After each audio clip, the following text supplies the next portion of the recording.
जरा मन लगाकर सुनिए। बुढ़ापा कोई एक दिन में नहीं आता, लेकिन बुढ़ापे का दुख जवानी की छोटी छोटी गलतियों से जन्म लेता है। शास्त्र कहते हैं जिसने समय रहते ये 3 चीजें अपने पास नहीं रखी, उसके जीवन में न सम्मान टिकता है, न सुख और न ही अपनों का सहारा।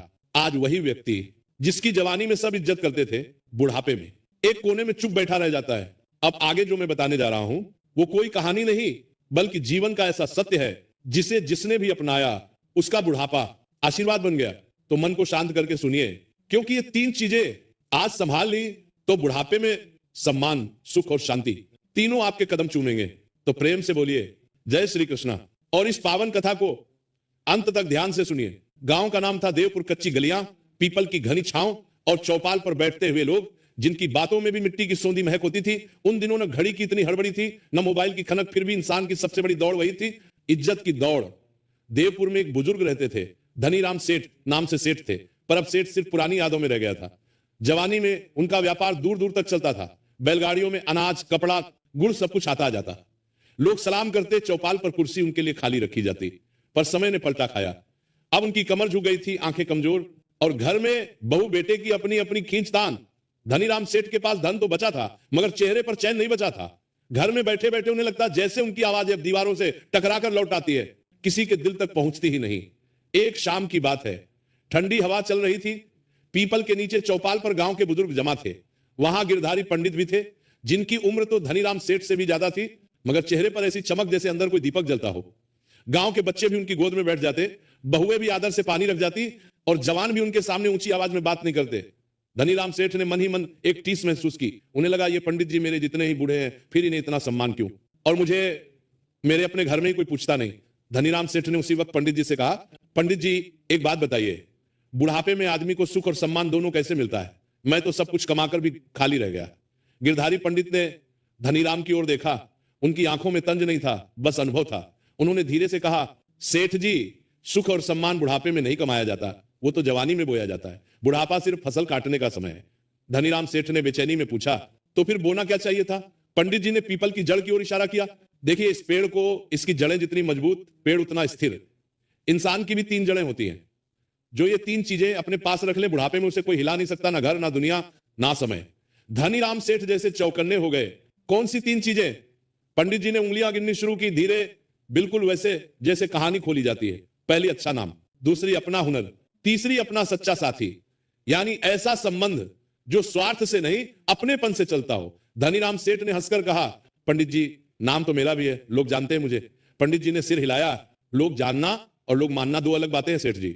नाम वही अच्छा होता है जो पीछे से भी आदर से लिया जाए और सामने भी डर से नहीं, सम्मान से बोला जाए। धनीराम सेठ की हंसी रुक गई, उनके भीतर कहीं कुछ चुभ गया। पंडित जी ने आगे कहा, आपको मैं एक किस्सा सुनाता हूं। पुरानी बात है, जब मैं जवान था, हमारे गांव में एक बनिया था हरिराम, बड़ा धनवान, पर कंजूसी ऐसी कि दिया भी दूसरों के घर के उजाले में जलाए, किसी की मदद न करे, किसी की बात न सुने। जब भी कोई दुखी आता कहता, मेरे पास फुर्सत नहीं, जाओ। चौपाल पर बैठे लोग ध्यान से सुनने लगे, बच्चे भी शांत हो गए। समय बीतता गया, हरिराम बूढ़ा हुआ। धन रहा, गोदाम रहे, पर घर में शांति नहीं रही। बेटों में झगड़े, बहुओं में ताना। एक दिन हरिराम बीमार पड़ा। गांव के वैद्य को बुलाने के लिए नौकर भागा, मगर वैद्य ने कहा, जिसने कभी किसी की मदद नहीं की, उसके लिए मैं अपनी दुकान क्यों बंद करूं? धनीराम सेठ ने बीच में कहा, वैद्य ने ऐसा कहा? पंडित जी ने गंभीरता से कहा, हां, क्योंकि हरिराम ने अच्छा नाम नहीं रखा था, उसने सिर्फ पैसा रखा था। पैसा तो तिजोरी में रहता है, पर नाम लोगों की जुबान में रहता है, और बुढ़ापे में सहारा तिजोरी नहीं, जुबानें देती है। धनीराम सेठ का गला सूख गया। उन्हें अपने जीवन के कई दृश्य याद आने लगे। कितने लोगों को उन्होंने बस काम के लिए अपनाया, कितनों को उन्होंने हल्के में लिया, कितने मजदूर जिनके हिस्से का पैसा रोक लिया था।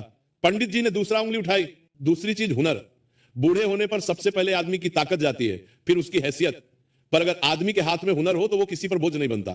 धनीराम सेठ ने धीमे स्वर में कहा, हुनर तो कारीगरों के पास होता है पंडित जी, मेरे पास तो बस व्यापार था। पंडित जी मुस्कुराए, व्यापार भी हुनर है सेठ जी। अगर आपने दूसरों को भी सिखाया हो, आपने अपने बेटों को सिखाया या बस डराया? आपने अपने नौकरों को आगे बढ़ाया या उन्हें दबाया? जो आदमी अपना हुनर बांटता नहीं, उसका हुनर उसके साथ ही बूढ़ा हो जाता है। अब चौपाल पर सन्नाटा था।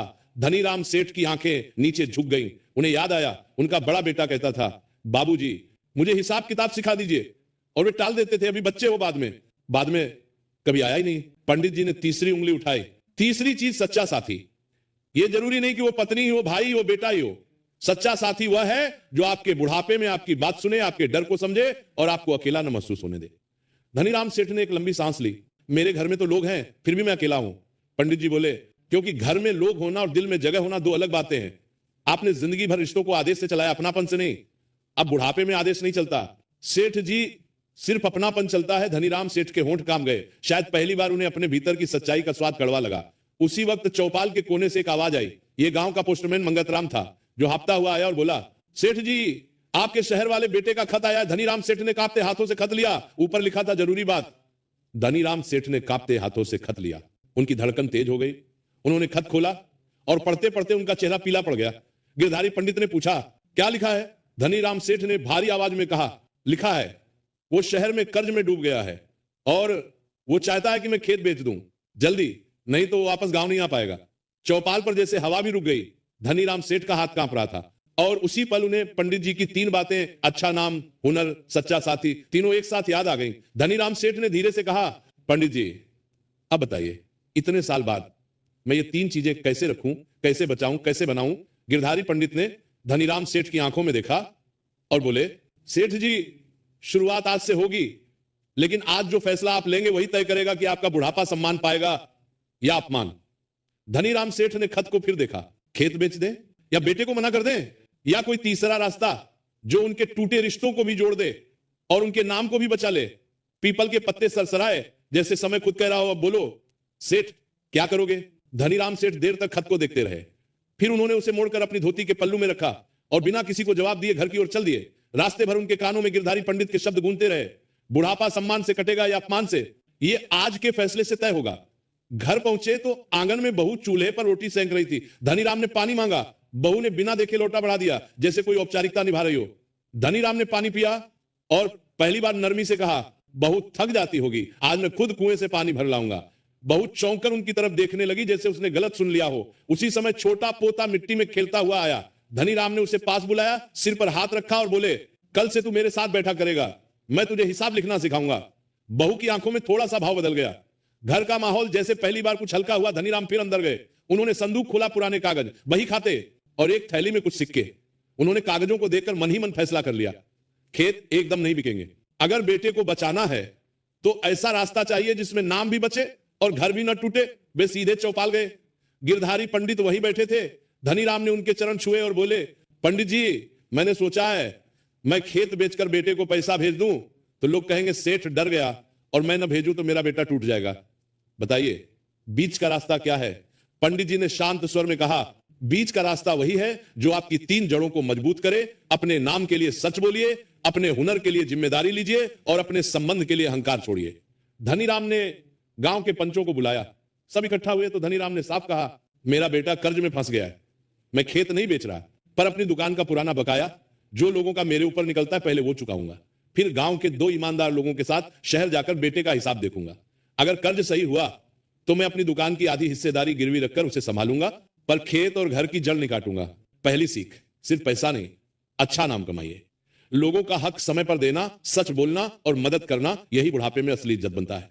दूसरी सीख, अपना हुनर अपने तक सीमित मत रखिए। जो ज्ञान कौशल आप जानते हैं उसे बच्चों और लोगों में बांटिए ताकि आप कभी बोझ न बने और आपकी कद्र बनी रहे। तीसरी सीख, रिश्तों में आदेश नहीं, अपनापन रखिए। बुढ़ापे में वही साथ देता है जिसे आपने सम्मान, सुनवाई और भरोसा दिया हो। प्रिय दर्शक बंधु, कथा समाप्त होने से पहले मैं आपसे सिर्फ इतना ही कहना चाहता हूं, आपके एक छोटे से क्लिक में किसी की जिंदगी बदलने की ताकत छुपी है। हम इस चैनल से जो भी कमाई होती है उसका हर हिस्सा एक इंसान, एक पशु पक्षी और एक जीव जंतु की सेवा में लगाया जाता है। जब आप सब्सक्राइब करते हैं, आप सिर्फ एक बटन नहीं दबाते, आप एक भूखे को भोजन देते हैं, एक घायल पक्षी का इलाज करवाते हैं, एक असहाय जीव को नई सांस देते हैं। शायद आप सोचे मेरे एक सब्सक्राइब से क्या होगा, तो मैं दिल से कहता हूं आपके एक सब्सक्राइब से एक जिंदगी मुस्कुराती है। तो आज अगर आपके दिल में जरा सा भी प्यार है, थोड़ी सी भी करुणा है, अगर आपको लगता है कि हम किसी के लिए कुछ अच्छा कर रहे हैं, तो इस नेक काम में बस एक लाइक और सब्सक्राइब से जुड़ जाइए। आपका हर क्लिक किसी की उम्मीद बन जाता है, किसी की प्रार्थना बन जाता है। तो आइए हम मिलकर सिर्फ कथा न सुने बल्कि किसी जीवन के रक्षक भी बने। अभी सब्सक्राइब करिए और एक लाइक कर दीजिए और प्रेम का यह संदेश आगे बढ़ाइए। और हो सके तो कमेंट में जय राधे राधे जरूर लिखें।